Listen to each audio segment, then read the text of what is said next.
नमस्कार। The Sanjay show में आप सभी का एक बार फिर से स्वागत है। मैं हूं संजय शर्मा और आज हम यूपी चुनाव में आए एक नए एंगल पर बात करेंगे। आखिरकार यूपी का चुनाव जैसे जैसे नज़दीक आता जा रहा है, बड़बोले नेताओं की पोल खुलने लगी है।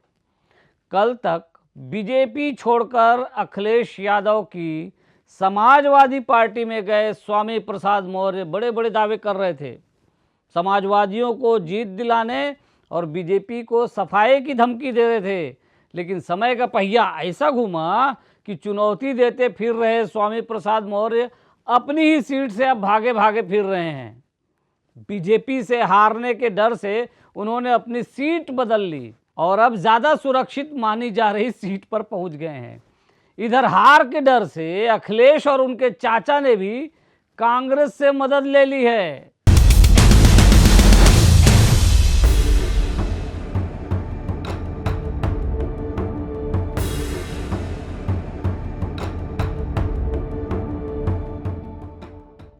तो पहले बात करते हैं अखिलेश और कांग्रेस के समझौते की। हम पहले ही बता चुके हैं कि इस बार यूपी में विपक्षी दलों ने एक साथ गठबंधन करके लड़ने की जगह अलग अलग लड़ने का फैसला इसीलिए किया है क्योंकि पिछली बार उनके गठबंधन फेल हो चुके हैं।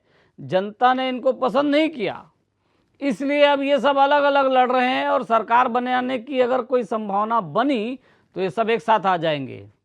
ऐसी इनके बीच अंदर से सहमति है। अब हमारी इस बात की पुष्टि खुद अखिलेश यादव ने कर दी है। पुरानी सांठगांठ के चलते कांग्रेस ने मदद करते हुए अखिलेश के साथ ही उनके चाचा शिवपाल यादव के खिलाफ प्रत्याशी खड़ा नहीं किया है। जाहिर है कांग्रेस ने कुछ हजार वोट भी काट दिए तो चाचा भतीजे को लेने के देने पड़ जाएंगे। इसके साथ ही लोक दल पार्टी ने भी अखिलेश और उनके चाचा के खिलाफ प्रत्याशी नहीं उतारने का फैसला किया है। आपको पता है कि अखिलेश यादव ने सबसे सुरक्षित सीट मानी जा रही यादव बहुल करहल से चुनाव लड़ने का फैसला किया है। अखिलेश ने इस सीट का चुनाव सर्वे के बाद किया है। यहाँ पर उनका मुकाबला करने के लिए बीजेपी ने केंद्रीय मंत्री एसपी सिंह बघेल को उतार दिया है और कहा जाता है कि बघेल का राज्य के पिछड़ा वर्ग में अच्छा प्रभाव है। अखिलेश और उनकी पार्टी के पास अभी तो सिर्फ जातिवाद और मुस्लिम कार्ड यही है, लेकिन इसके जवाब में बीजेपी जातिवाद के साथ ही हिंदुत्व, राष्ट्रवाद, राष्ट्र निर्माण और विकास जैसे नारे भी लेकर आ गई है। बीजेपी के दांव से घबराए अखिलेश ने कांग्रेस से मदद मांगी है और कांग्रेस ने पूर्व की ही तरह मदद दे दी है। कांग्रेस ने करहल से प्रत्याशी घोषित करने के बाद भी अपने प्रत्याशी को नहीं उतारा। आपको याद होगा कांग्रेस ने अपनी पहली ही सूची में करहल सीट से एक महिला प्रत्याशी ज्ञानवती यादव को टिकट दिया था। तब तक अखिलेश यादव यहां से प्रत्याशी नहीं बने थे। जैसे ही अखिलेश यहां से उतरे, कांग्रेस ने अपने प्रत्याशी को चुनाव लड़ने से रोक दिया है। पुरानी सांठगांठ अभी भी जारी है और कांग्रेस ने अखिलेश के साथ ही उनके चाचा शिवपाल यादव की जसवंत नगर सीट पर भी अपना प्रत्याशी खड़ा नहीं किया।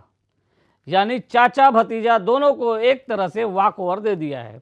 वॉक ओवर लेने के बाद हो सकता है कि चाचा भतीजा दोनों जीत जाएं, पर अभी बड़ी बड़ी बातें करते रहने के बाद जिस तरह से वॉक ओवर उन्होंने मांगा है, उससे तो यही संदेश जा रहा है कि अखिलेश ने चुनाव से पहले ही हार मान ली है।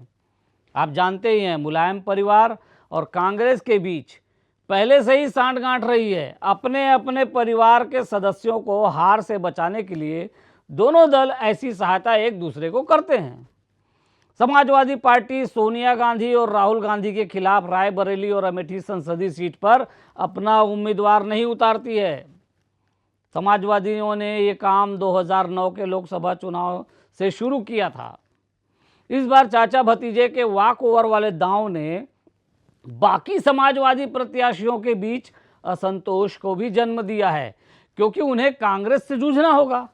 इसका क्या नतीजा निकलेगा ये अभी नहीं कहा जा सकता, पर भविष्य में ये जरूर अखिलेश के लिए गले की हड्डी बनेगा। खैर, अब एक और बड़बोले नेता स्वामी प्रसाद मौर्य की बात कर लेते हैं। आपको याद होगा 5 साल बीजेपी सरकार में मंत्री पद का पूरा मजा लेने के बाद जब इनको लगा कि बीजेपी उनका टिकट काट सकती है तो ये समाजवादी बन गए और बीजेपी को धूल चटाने का दावा कर रहे थे। लेकिन आज बीजेपी के ही डर से अपना पुराना निर्वाचन क्षेत्र छोड़कर भाग खड़े हुए हैं। स्वामी प्रसाद मौर्य को उनकी नई पार्टी ने इस बार उनकी परंपरागत सीट पडरौना की जगह कुशीनगर के फाजिल नगर से टिकट दिया है। दरअसल पडरौना सीट से स्वामी प्रसाद मौर्य पिछले 2 चुनाव जीते थे। ऐसे में अभी एंटी इनकम्बेंसी का डर इनको सता रहा है। ऊपर से कांग्रेस नेता और इस इलाके के राज परिवार के सदस्य आरपीएन सिंह बीजेपी में शामिल हो गए हैं। सिंह के पडरौना विधानसभा सीट से चुनाव लड़ने की लगातार चर्चा चली ही थी। इसी कारण बड़ी बड़ी बातें करते रहे स्वामी प्रसाद मौर्य ने सेफ लग रही सीट फाजिल नगर में पनाह ली है। आपको बता दें कि आरपीएन सिंह कांग्रेस में रहते हुए 96 से लेकर 2009 तक 3 बार पडरौना से विधायक रह चुके हैं और 2009 के लोकसभा चुनाव में इस सीट पर स्वामी प्रसाद मौर्य को ही इन्होंने हराया था। तब मौर्य बीएसपी के प्रत्याशी थे।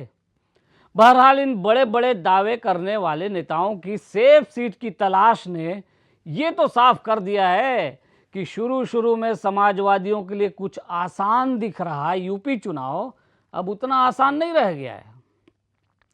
बीजेपी ने इन कुछ दिनों में जातिवाद और राष्ट्रवाद के नारों के साथ ही पिछड़ा वर्ग को साधने के लिए जो चालें चली हैं उससे कांग्रेस के सहयोग के बाद भी चाचा भतीजा अखिलेश और शिवपाल की जान फंसी हुई है।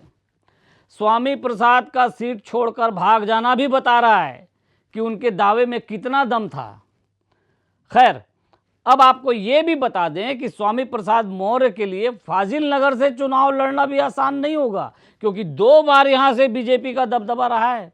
फाजिल नगर विधानसभा सीट से बीजेपी ने पुराने विधायक गंगा सिंह कुशवाहा के बेटे सुरेंद्र सिंह कुशवाहा को टिकट दिया है। ये सीट कुशवाहा बाहुल्य के रूप में जानी जाती है। 2012 के विधानसभा चुनाव में भाजपा के गंगा सिंह ने सपा की लहर होने के बावजूद लगभग 5000 वोटों से यहां जीत दर्ज की थी और 2017 में उन्होंने सपा के प्रत्याशी को लगभग 42000 वोटों से हराया था। स्वामी प्रसाद मौर्य जिस कारण से अपनी सीट छोड़कर भागे हैं, उनको लगता है कि उसी कारण से, यानी कि एंटी इनकम्बेंसी से बीजेपी यहां हार सकती है और वे सफल हो सकते हैं। अब देखना होगा अखिलेश से लेकर स्वामी प्रसाद तक ने जिस तरह से कमजोरी दिखाई है उसका फायदा बीजेपी को होता है या नहीं। तो आज इस चर्चा में इतना ही। वीडियो पसंद आया हो तो लाइक करके शेयर कर दीजिएगा और IBC 24 के इस YouTube चैनल खबर विभाग को सब्सक्राइब भी ज़रूर कर लीजिए। नमस्कार।